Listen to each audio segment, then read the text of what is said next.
Welcome back to the channel with another video featuring BlazBlue lore. Now today's topic is going to take a bit of time to wrap your head around as we deal with the circumstances surrounding Yuuki Terumi. I know you're probably confused by the fact he's getting brought up after witnessing him disappear into nothingness in Central Fiction, but I promise there's more to it. Don't worry, you won't be scratching your head much longer as I get into the gist of things and it starts making sense. So first off, if you didn't know up until this video, Ragna became an anomaly in Central Fiction. Those who are anomalies are folks that operate outside of logic. People like S, Naoto, Relius, etc. When he became an anomaly, he became a single possibility to alter the course of the destructive timeline. Factor in that he's been devouring the dreams of many characters in order to balance the world makes him some sort of god. A death god, like his nickname. Fast forward to a certain god named Susanoo, Terumi's original form.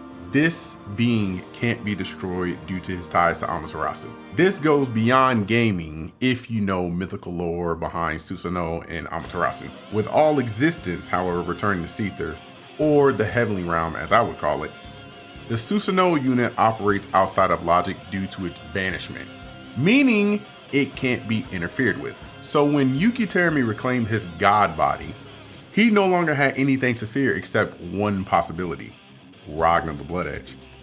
When Ragna stripped Terumi of his godly body, Terumi became a mortal candidate again to claim the true blue.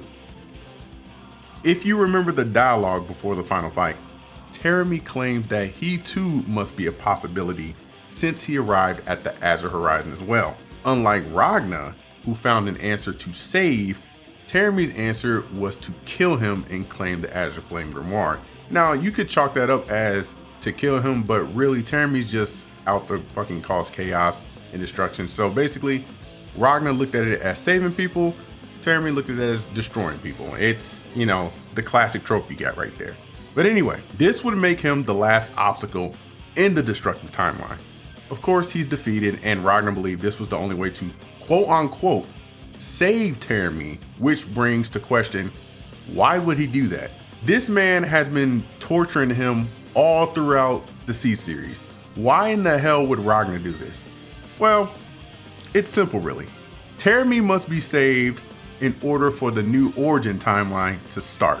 His Susanoo unit will eventually be worn by Jin, and his own contributions in defeating the Black Beast as a member of the Six Heroes will remain recognized. History, as Ragna made it, will show that Yuuki Terumi was more of a hero than a villain, which will make the world less in fear of him.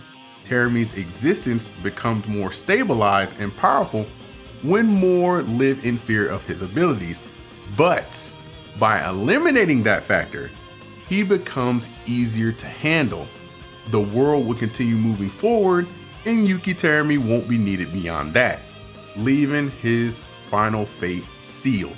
This is where Ragna's plan for him fails, however, as I get into the DARKWAR event, Guide of Devilish Dreams, Nightmare Fiction.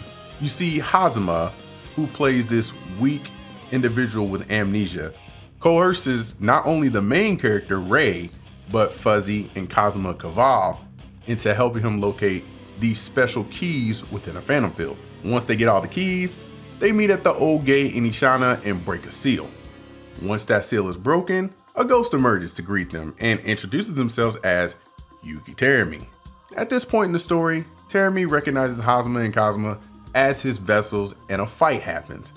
After the fight, a phenomenal intervention occurs and he disappears for the rest of the event.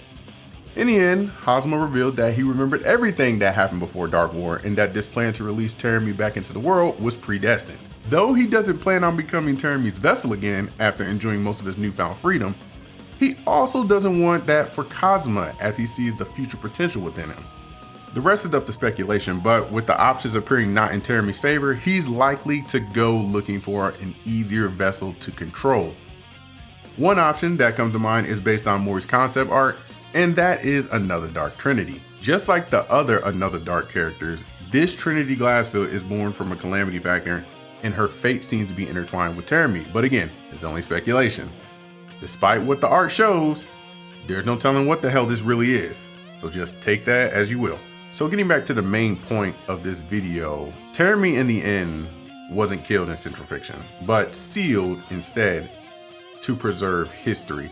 Now, you can fight me all day on that if you want to, but this is just me piecing the puzzle together from the C series and then playing Dark War when it was live and going back through the videos that I have of Dark War and then seeing new stuff as I translate. And it's just a whole bunch of shit that you really would love if I just like had it all translated out for you, but it's just so hard to do. But you got to treat this like time travel in a way. Like the whole thing with Terumi and Ragna, it's kind of like time travel, because with the way he did it, if any change in history was to happen, a potential future is going to be affected. And right now, since this is the origin timeline, even though it's new, it's gonna branch off, if you get what I mean. So Ragna followed this one timeline.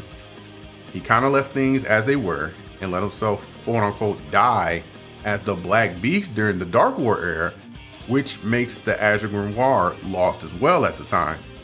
So many other organizations aren't looking for the Azure Grimoire anymore. They're just like, it's just a lost cause now. There's nothing. And of course, if Terumi wasn't like fucking around and he's been sealed all this time, that means no one's whispering things in fucking Roy or Arachne's ear that, hey, the Azure is out there and it's yada yada yada, when it's no longer there. So it's like, damn, it's just lost in time.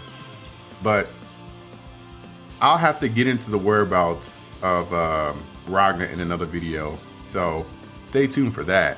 But I hope you enjoyed this little bit about post-central fiction Yuuki Terumi. I hope the video was enjoyable and informational. If so, hit the like button and leave a comment in the section below. Subscribe with notifications turned on, follow on socials for updates, and until next time, may the wheel of fate keep turning. I'm out.